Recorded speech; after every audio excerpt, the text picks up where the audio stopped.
Hey guys, welcome back to The Business of Art.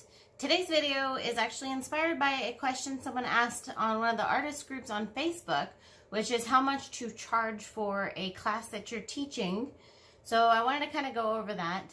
Now, generally, when you are good at what you do, be that art or anything else, people will start to ask you to teach them to do it. They go to the experts.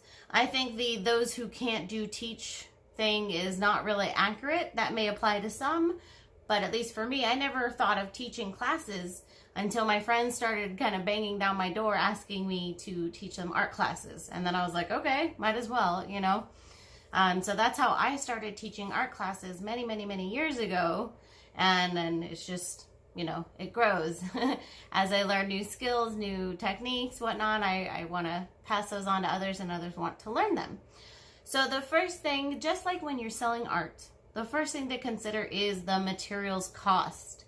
How you can keep that materials cost down as much as humanly possible and really how much they cost. So when I'm teaching a mixed media class versus an acrylic painting class, my mixed media class, the materials are going to be much more expensive. It happens. You know what I mean? We're using a lot more materials. We're using findings and gold leaf and scrapbook paper and inks and all kinds of stuff, glues and whatever. With the acrylic painting, we're literally just using craft acrylic paint, generally speaking. You know what I mean? So it's a big difference in cost. And then what you're painting on is also a big difference. So with the mixed media classes, I generally do them on wood because it'll last a lot longer. And so that's going to be a little more expensive versus the canvas. So, and then if you're acrylic pouring, you have the canvas, you have the paint, you have the additives, you have the stir sticks, the cups. You have to really think of all the expenses, not just the basics.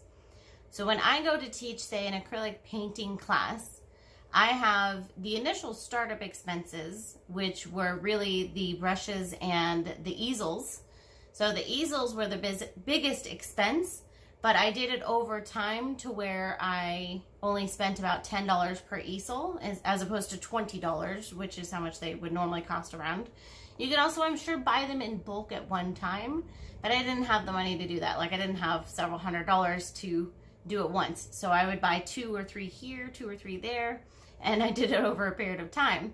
When I started teaching those classes, I didn't even use easels. People just had the table, and then I saved up the easels over a period of time, and now we have easels. So there's the startup costs, the brushes, then there's tablecloths, there's the plates for the paint, there's the water cups, there's the napkins, the canvases obviously, and the paint. Those are kind of the reusable things, you know. So there's a lot of factors, and then if you are paying any money for marketing, that would be an additional cost. Okay. So that's just for like an acrylic painting class, like your average like paint night kind of class. If you're doing something else, same thing. You should list out every single material that will be used. And one other really big tip is to try to have it to where everyone is using the same materials. That's where I used to go wrong with my mixed media classes, is I would pull out all my materials and it would be a mess. And some people would use $5 in materials, some people would use $100 in materials, and there was no real control over the class. It was like I could give some basic instruction and help people, but other than that, it was like a free-for-all, which wasn't good. So now if I do a mixed media class, we all will come out with something totally different, but we do the same basic concept and we use the same basic materials. So it makes it a lot easier, and it makes it a lot easier for me to control the cost and the class. Okay, so that's the first thing, is the materials. Second is how long is the class? If it is a 2-hour class versus a whole weekend workshop, it's going to be a big difference. You know what I mean? And also, if anything else is included in the class, like, are you including lunch or wine or snacks or anything else in the class that's included? I don't include anything like that in my classes unless it's a private one at my house maybe. But so my average paint night class is 2 hours. An acrylic pour class is going to be about 1 hour. And then my mixed media classes are normally around 3 hours. And that's just you know, I did some trial and error, and that's how long those classes generally take. And then I have done ones that were even longer, that were actually like workshops, which would be more expensive. But let's just start with classes. So if you're factoring in the materials, how long the class is, the next thing is your area and what are people around you charging for something similar if they are doing that. So Paint Night is an easy example. If you go to Paint Night online, the actual Paint NITE company, they charge $45 per class, but they're pretty much always on sale.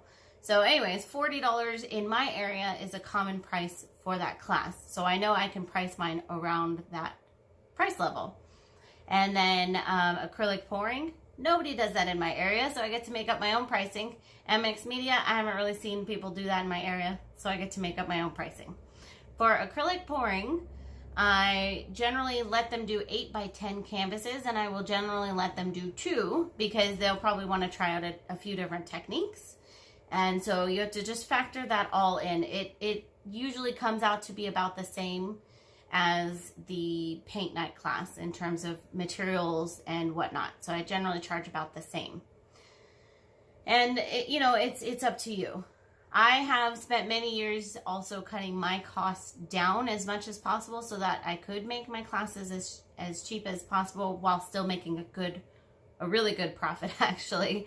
So don't undercut yourself to where you're losing money or really not making any money, except maybe on the first few where you're maybe trying it out and you're seeing how much materials are going to be used and you're seeing how long it will take and things like that. But after you've learned that, don't undercut yourself. Just for example, I did a class last night. I taught a class, and my profit on the 2-hour class was about $800, maybe even a little bit more. That's my profit after all expenses.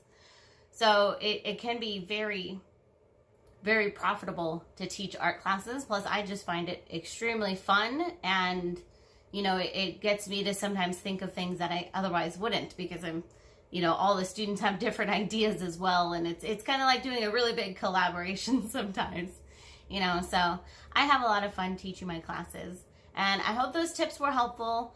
In the description, I'm going to post a link where I have the checklist for my art classes of like everything that I bring and do. And so that may help you. And that is for my Paint Night classes. So you may have to modify it yourself, but that's my general, I'll put my general checklist down there in case that's helpful to you. Otherwise, don't forget to subscribe, and I will see you next time.